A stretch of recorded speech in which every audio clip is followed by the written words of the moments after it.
Bonjour tout le monde, on se retrouve donc pour cette fameuse vidéo sur Last Fantasy War, mon petit système de jeu narratif.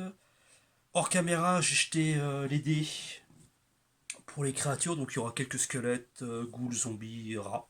Étonnamment, ça reste cohérent. C'est des choses à mettre au point, bien sûr. Le deck d'activation, je vais utiliser celui de Mars Kodorora pour le moment. Hop. Je vais utiliser le deck de Mars Kodorora pour le moment. C'est vraiment à titre prototype. Hein. Je vais refaire un deck complet pour le système. Bon, attends, non, mais là, c'est pas partie de la mécanique intégrante du jeu. Donc, je vais mettre autant de cartes activation de créatures que j'ai de créatures, donc 6. Oh, je ne me sers en rien de ce qui est écrit, c'est vraiment le. Pour la carte, j'aurais très bien pu prendre un paquet de cartes, mais je trouve que les cartes comme ça sont beaucoup plus lisibles facilement. Excusez-moi pour la gorge, le nez. Je suis enrhumé. Et autant de cartes d'activation pour les héros. Et je rajoute une carte de fin de tour pour le moment, sachant que je vais travailler sur un paquet de cartes d'activation qui permet de gérer l'activation des monstres, éventuellement les événements, les créatures errantes, etc. Un paquet assez complet. Il y aura un paquet de cartes pour les protagonistes, un paquet de cartes pour les antagonistes, etc. Donc voilà à quoi ressemble le paquet de cartes. Carte de fin de tour, représentée par le drone, 3 cartes d'activation de héros, et 6 cartes d'activation de monstres. Sachant que, à l'avenir, les monstres auront donc des patterns à respecter ou certaines règles, proposées par un ami créateur de jeux de rôle, le Grumpf. En gros, les zombies attaqueront toujours l'ennemi le plus proche visible. Non, le dernier ennemi qui s'est déplacé. Voilà, les squelettes sont prendront pas en priorité aux jeteurs de sorts, etc. Donc, sachant que je vais remettre tout ça à la sauce générique pour tout type d'univers. C'est un jeu narratif, comme je disais. Du jeu de rôle avec figurines, en fait, concrètement. Et l'objectif sera simple. Traverser la table de part en part. Hop. Table qui est ici. Voilà. Donc, les héros commenceront de ce côté-ci et devront traverser la table là-bas, tout simplement. C'est histoire de vous montrer la mécanique. Donc, pour commencer un tour de jeu, on prépare son petit paquet de cartes, on mélange. Et le nombre de cartes, je pense, indiquera aussi la difficulté du jeu. Plus vous mettrez de cartes antagonistes, plus la difficulté sera croissante. Bon, déploiement. Les jets de dés, j'expliquerai au fur et à mesure. Le jeu se joue principalement avec 2 réglettes. Déplacement court, 7,5 cm. Déplacement moyen, enfin 15 cm, pardon. Et un déplacement long, tout simplement. Les 2 réglettes posées côte à côte. Il n'y a pas de portée pour le tir. On peut se réduire la portée, ça donne un bonus au jet de dés. Donc si je décide que mon guerrier, mon combattant ne peut pas tirer plus loin, il gagnera un succès. Et je pense peut-être 2 succès pour cette petite réglette. Le jet de dés, très simple. On jette un D6. Tous les résultats pairs, donc 2, 4, 6, vous donnent un succès.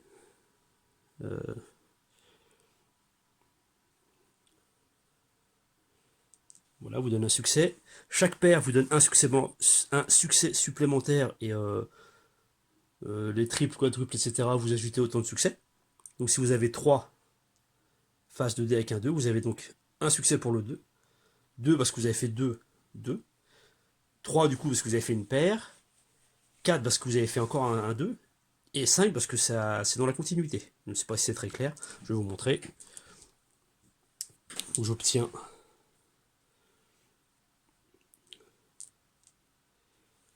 ceci. Donc un succès, 2 succès, 3 succès, 4 succès et 5 succès. Ok? Voilà, c'est plus clair.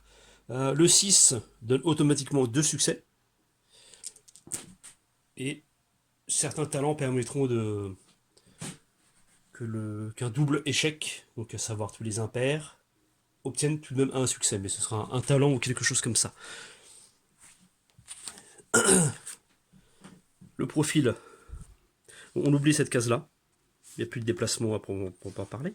L'entraînement représente toutes les valeurs d'entraînement, de combat, de tir, etc. L'intellect, l'intelligence en général, le moral. Et la vigueur représente la vigueur, le fait d'encaisser les coups ou de se donner à fond. Voilà. Et les rangs représentent aussi le niveau du guerrier et son nombre de points de vie. Et son nombre d'actions également. Voilà, je vais vous montrer tout ça. Petite pause mise en place et je vous reprends juste après. Voici donc le déploiement. Les guerriers, les protagonistes pardon, sont déployés ici. Dans la maison en ruine, j'ai installé une goule et un rat géant. Je fais le déploiement un peu comme ça m'a pris. Une goule, alors c'est un zombie pardon, dans la maison. Une goule est dans la forêt et 3 guerriers squelettes également aux abords de la forêt. Et je vous reprends sur l'autre caméra pour la suite.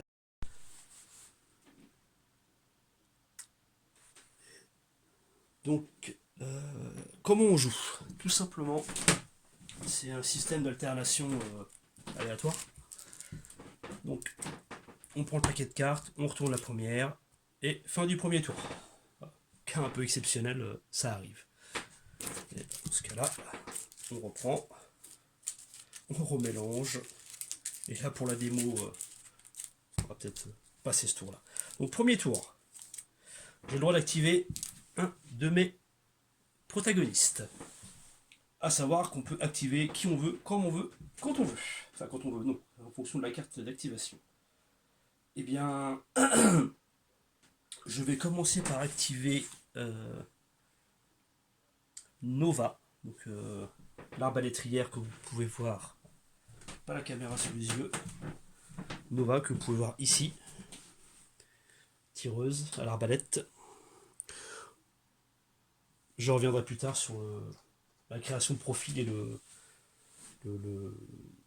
la logique derrière. Eh bien, elle va tirer sur le rat qui est ici. Le rat qui a sa petite carte. Excusez-moi. Voilà. Le rat géant. Hop là. Donc c'est un animal. C'est un mot-clé qui pourrait être utile à l'avenir. Je vais mettre en place un système de mots-clés. Il est de rang 2. Vigueur 2. Il a vermine 2 et horde 2. Donc pour le moment, les talents des animaux, des créatures, on va les passer sous silence. On y reviendra plus tard. C'est encore en cours d'élaboration. Donc, Nova qui tire. Elle a visé 1. Donc ça lui donne un succès supplémentaire. Perforant avec son arbalète qui donne moins 1 de vigueur à l'adversaire. Pour représenter ceci, je jette autant de dés qu'elle a d'entraînement. Hop, attention.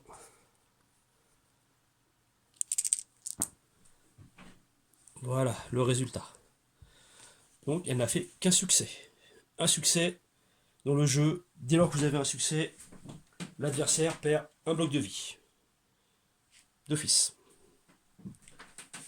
Donc il ne reste qu'un bloc de vie. Le bloc de vie est représenté par le rang. Il reste un bloc de vie au rat géant. Tout simplement. Mais en contrepartie, l'effort effectué par Nova lui a fait quelques dommages en vigueur. Donc elle perd 3 points de vigueur. Elle était à 2. Donc elle perd un bloc de vie. Que toute la vigueur, tous les points de vigueur qui sont dépassés, vous perdez un bloc de vie. Bloc de vie que vous pourrez récupérer éventuellement. Voilà. Donc elle a fait une action. On ne peut pas faire plus de 2 fois la même action. Elle est de rang 3. Donc elle va, et elle est descendue de rang 2 du coup, vu qu'elle a perdu un point de rang.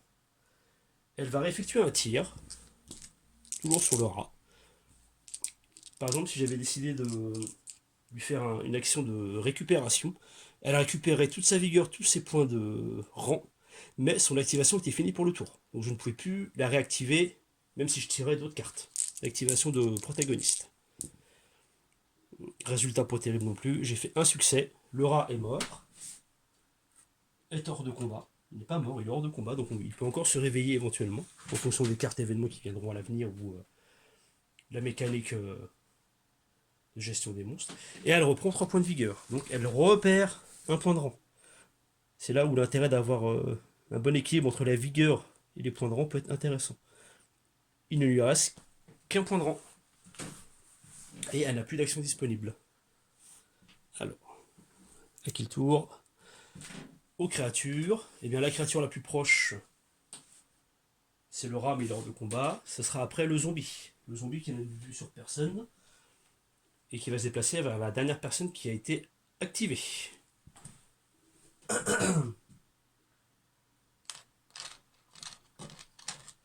Bon, je vous fais les... Hop, et ils sont de rang 2. Donc il fait 2 déplacements. Ah, j'ai oublié, il est lent de déplacement. Bon, ouais, finalement. Voilà, il a fait ses 2 actions. J'ai utilisé la grande réglette qui représente à utiliser 2 fois la petite réglette. Et bien on continue le tour. Nouveau tour. Hop là. Je vais un peu spoiler. Encore les zombies. Et bien le zombie est activé. Ça va être la goule qui va être activée après. Pour le moment je pars sur le principe c'est la figurine la plus proche qui est activée. Après avec le paquet de cartes spécifiques aux antagonistes, il y aura, par exemple, il y aura des activations, activer un protagoniste, activer 2 antagonistes, puis réactiver un protagoniste, par exemple. Il y aura, il y aura plusieurs activations possibles à chaque fois, ça va être assez... et des mouvements aléatoires pour certains monstres, et des événements, et tout un tas de choses. La première version est prête, en partie. Il faut juste que je termine 2-3 petites choses et tenter de le tenter ensuite. Mais j'y reviendrai si ça vous intéresse dans une autre vidéo. Eh bien, la goule, elle est de rang 2 et de vigueur 3. Elle a une soif de sang, donc elle va foncer. Une petite mécanique que j'ai mis en place. Le petit mot-clé en bas. Alors là, vous avez le mot-clé de type de créature. Et en bas, vous avez comment dire, pas un défaut, mais quelque chose qu'elle est obligée de faire. Le zombie est lent. Par nature, il est lent, donc il a la petite réglette. Forcément, la mise au point ne se fait pas. Il est lent, donc on utilise la petite réglette. La goule a soif de sang. Donc si elle a une créature hors de combat ou morte à portée de réglette moyenne, elle va foncer dessus pour la bouffer.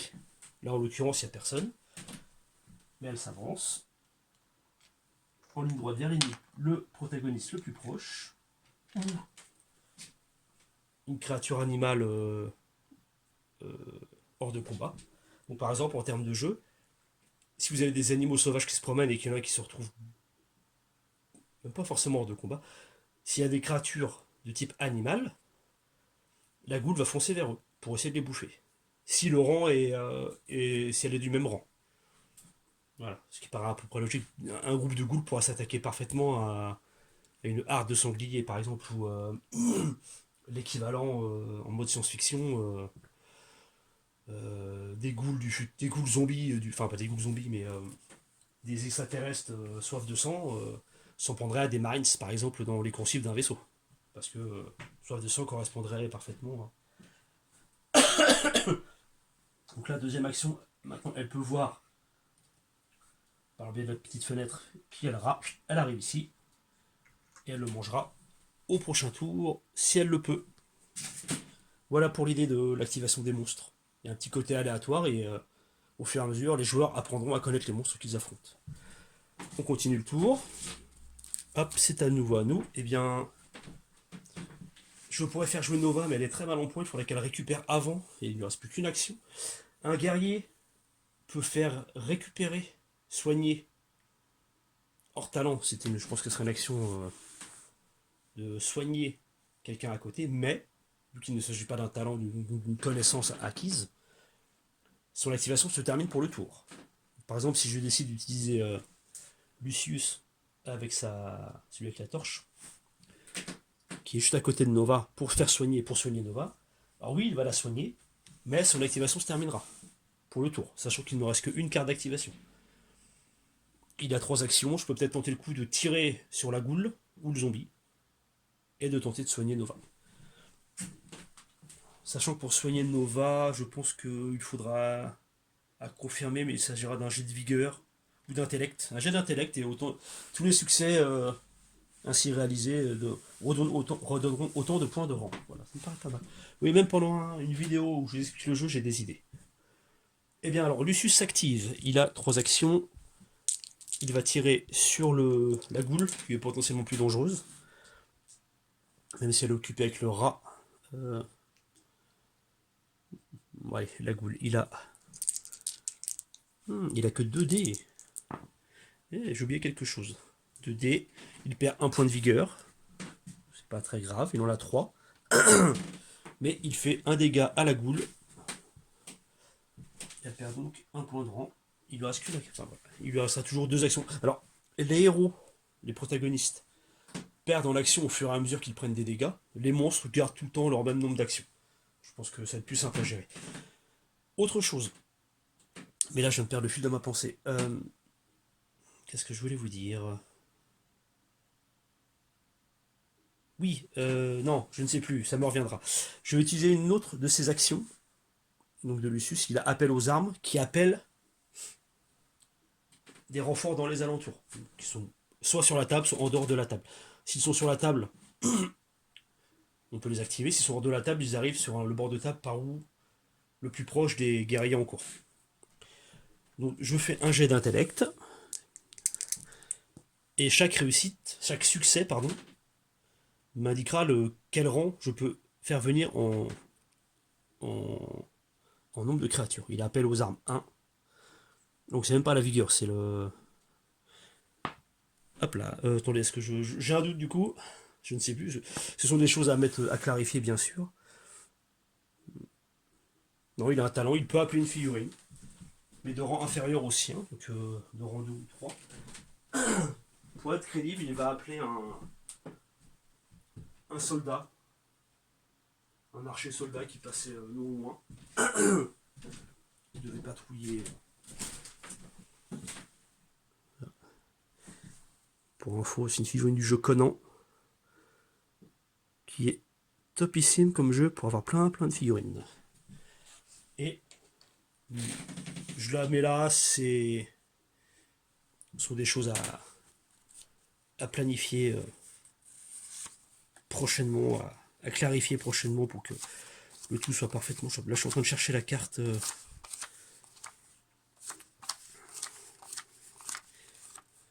Parce que clairement, ça va se jouer comme un acolyte.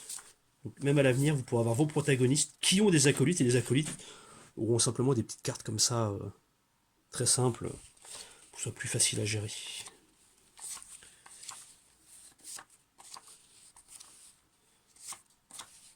Et il doit être de rang en plus strictement inférieur. Ah, il est rang 3. Pour cette fois-ci, voilà, j'ai un petit soldat tireur en plus qui du coup pourra s'activer, qui s'active en même temps que j'active la figurine qu'il a invoquée entre guillemets. Eh bien, j'ai terminé avec Lucius qui va faire un test d'intellect pour essayer de redonner de la vie à Nova. Et j'ai raté, j'ai fait 1, donc son activation prend fin, et en plus il n'a pas réussi à la soigner. J'ai des qui pourront bien sûr être modifiés à l'avenir grâce à des talents, de l'équipement, etc. Eh bien, j'active l'archer qui est rang 3. Il va se déplacer. Il va passer entre ses compatriotes et il va tirer une première fois sur la goule. Alors,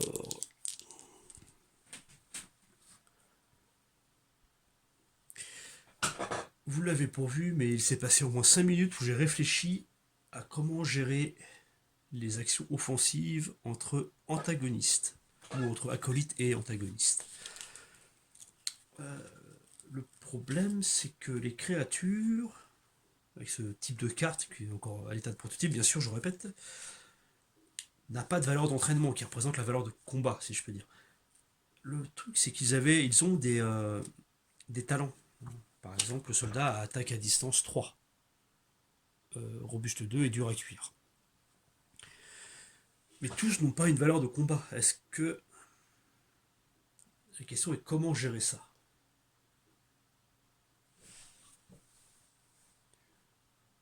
La goule, elle a horde et attaque frénétique à 2. Il faut que je revoie tous les talents. Ma première liste de talents était sur un autre système de réussite au jet de dés.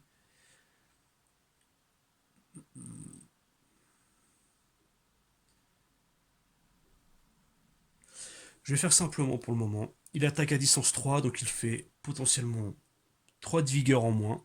La goule a 3 de vigueur, elle repère un point de vie. On va gérer ça comme ça pour moi. Excusez-moi pour le bruit de roulette. Un peu du mal à rester debout avec la crève. Voilà, il a fait une action. Il a tué la goule.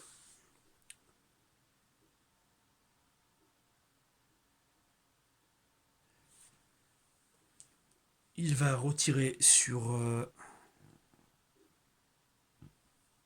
Oh, je dis une bêtise. J'aurais dû jeter 3 dés. Oh, bah, j'obtenais 4 et 6, donc 3 réussites pour un échec. Il perdait un point de vigueur. Donc il perdait un point de vie au final. Il passait rang 2. Voilà, comme ça que je vais régler. Par défaut, les créatures vont jeter un dé.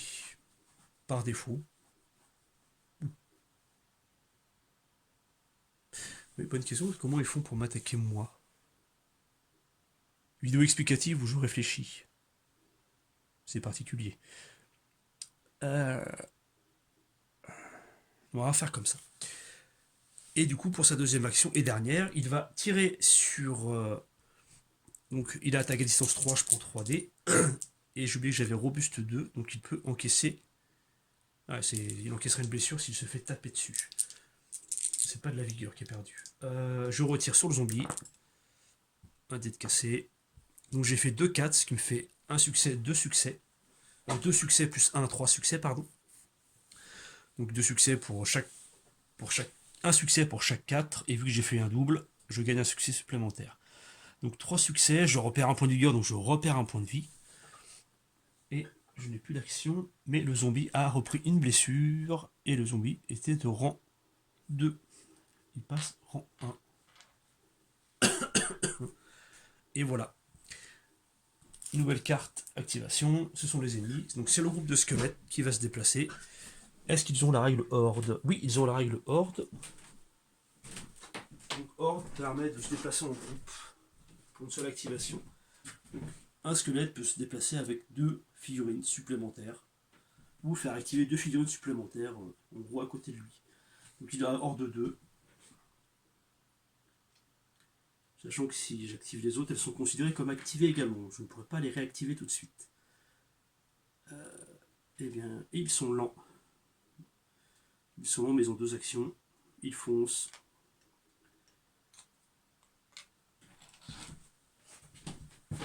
Vers l'aéro, pardon, excusez-moi. Alors, nouvelle carte. Désolé pour le dynamisme de la vidéo, je fais au mieux pour ne pas rester assis et parler pendant 3 heures. De nouveau les ennemis, donc on revient à l'activation des monstres. Le rat va essayer de se relever. Et le rat, pour se relever, doit faire un jet de vigueur et obtenir autant de succès qu'il n'a de rang pour se relever. Je peux tenter comme ça. C'est une partie test aussi pour moi. Hein, donc, et parfaitement réussi. Le rat se relève. Mais il ne sera pas réactivé. Il ne pourra faire qu'un déplacement. Ou pas, je ne sais pas. Dans un vieux jeu qui s'appelait Mordheim, pour ceux qui connaissent, et qu'on se relevait d'être mis à terre ou sonné, on ne pouvait que se déplacer, il me semble. De mémoire. Eh bien, le rat peut se...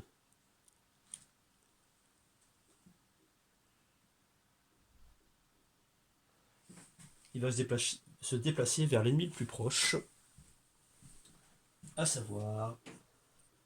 vers la créature la plus proche, à savoir le zombie.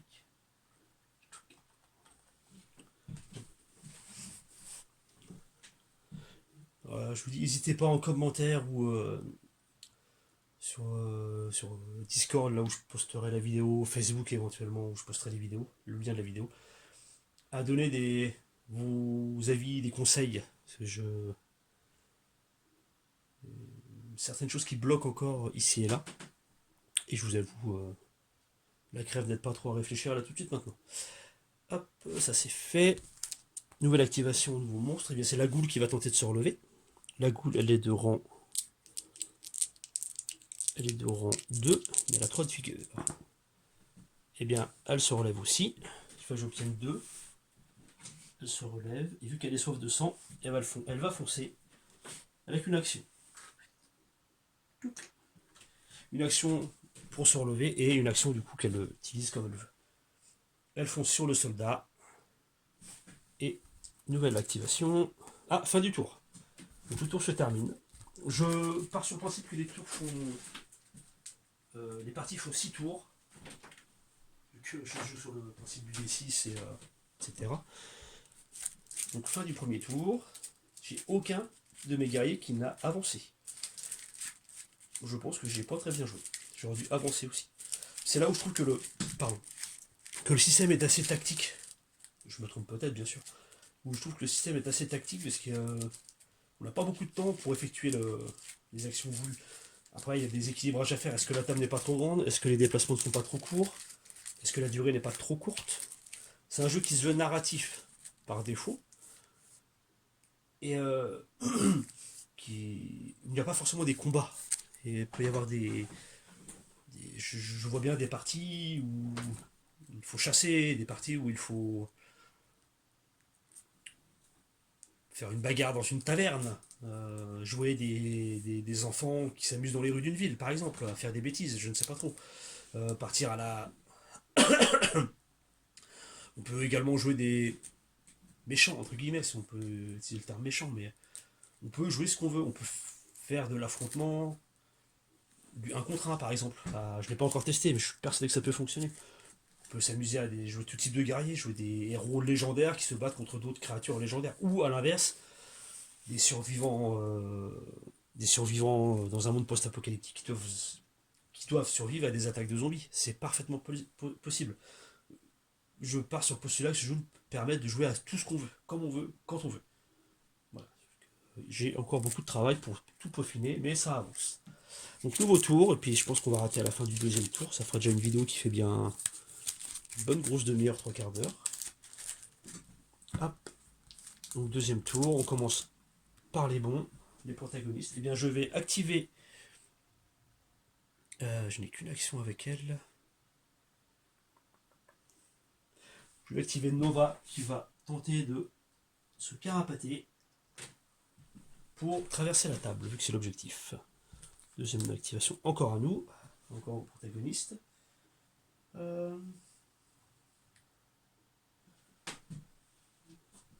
Lucius va aller au contact de la goule. Donc nous sommes 2 contre 1, donc j'ai un succès d'office vu que j'ai quelqu'un en soutien.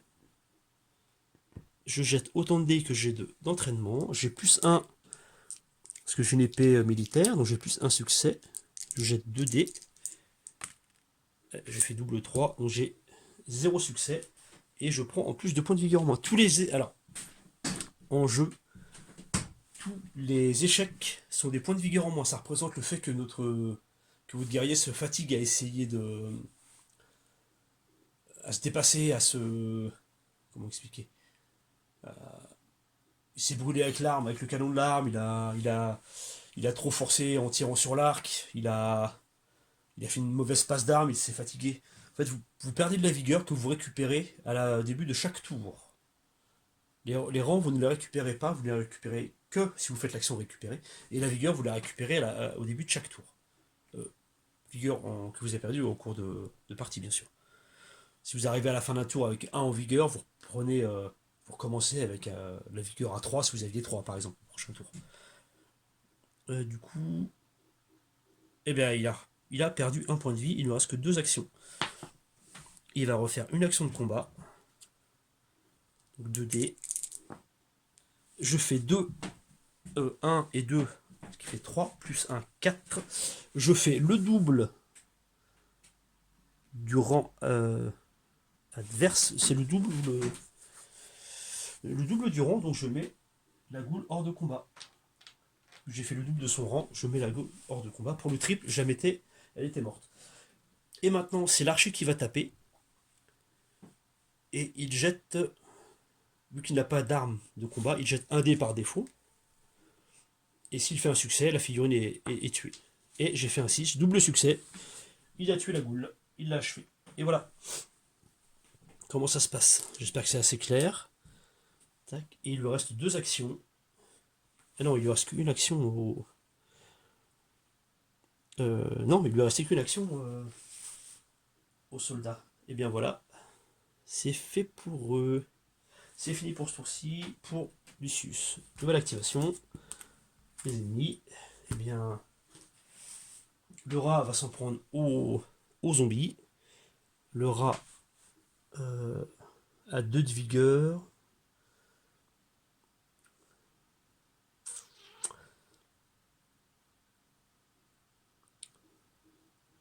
Oui, c'est là où il faut que j'envoie le système des cartes des antagonistes. Il y a un truc qui ne va pas. Il faut que je trouve comment le. Il faut que j'ai le déclic pour savoir comment je gère les combats entre eux.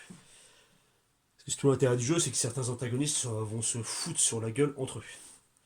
Et bah, Laura est occupée avec le zombie, vu qu'ils sont de même. Ils n'ont pas de capacité, ils n'ont pas de talent qui permettent de prendre le dessus. Ils vont rester à s'affronter l'un et l'autre. Hop. Encore à nous. Eh bien, c'est Lucius qui va s'activer à nouveau. Il va suivre Nova pour essayer de quitter la zone le plus vite possible. Et l'archer, quant à lui, va être réactivé une deuxième fois. Il va tirer sur le rat. Il va tâcher de tuer le rat. Donc je jette 3 dés, vu que j'ai attaqué à distance 3. Et je fais 3 succès. 2 succès, pardon. Donc je remets le rat hors de combat, vu qu'il était... non, il perd... il repère...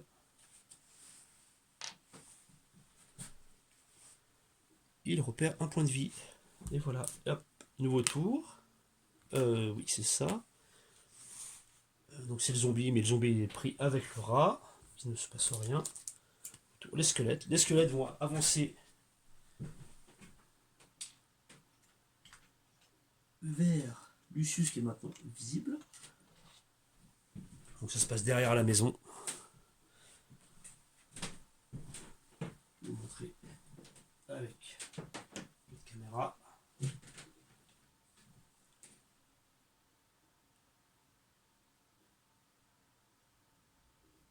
Et voilà à peu près l'état des lieux du champ de bataille. Voilà. Pardon. Encore au monstre d'agir, et bien c'est le rat qui s'en prend encore aux zombies. Le zombie qui s'en prend encore au rat. Et les squelettes qui vont avancer. Ils sont à portée. Je ne mesure pas. 3 contre 1. Ils ont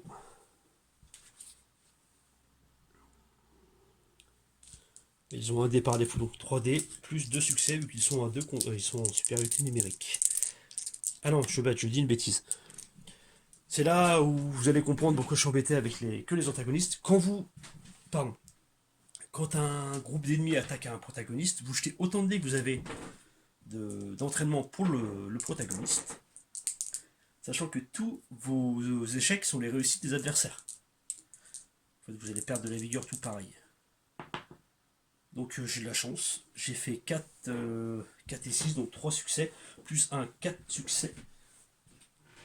Et je vais donc mettre hors de combat un premier squelette. J'ai perdu la feuille des squelettes. Et voilà. Donc j'ai de la chance, la hantise est activée, elle a bougé, elle a fait une action de combat. Mais par exemple, j'aurais fait un 2 et un 1, je me prenais quand même un point de vigueur en moins. Et je risquais de reperdre un point de vie. Voilà, si je ne suis pas assez clair, n'hésitez pas à me le redire. C'est pas évident de vous expliquer. Et j'explique pas très bien par nature. Hop, et bah, fin du tour. Voilà. Donc fin du deuxième tour, état des lieux de la partie. Pardon, on n'a pas beaucoup avancé. Je vais enlever la maison pour voir un peu. Hop là. Voilà à quoi ça ressemble le champ de bataille. Donc n'hésitez pas si vous avez des questions. J'espère que j'ai été assez clair dans mes explications. Et faites-moi des retours, surtout. N'hésitez pas, que ce soit que le jeu vous paraisse cool ou pas, n'hésitez pas à faire des retours. C'est toujours bon à prendre. Moi, je suis pas objectif, vu que c'est le mien, j'adore. Et faut. J'aime bien la tournure que ça prend. Beaucoup de choses à peaufiner. L'interaction entre les protagonistes. Faut que je dois améliorer. Euh, et je vous dis, je referai une vidéo prochainement avec au moins le deck de cartes d'activation. Et il me faudrait la petite mécanique pour quand les créatures s'attaquent entre elles et pourquoi elles s'attaquent entre elles. Tout simplement. Voilà, merci à vous. Au revoir.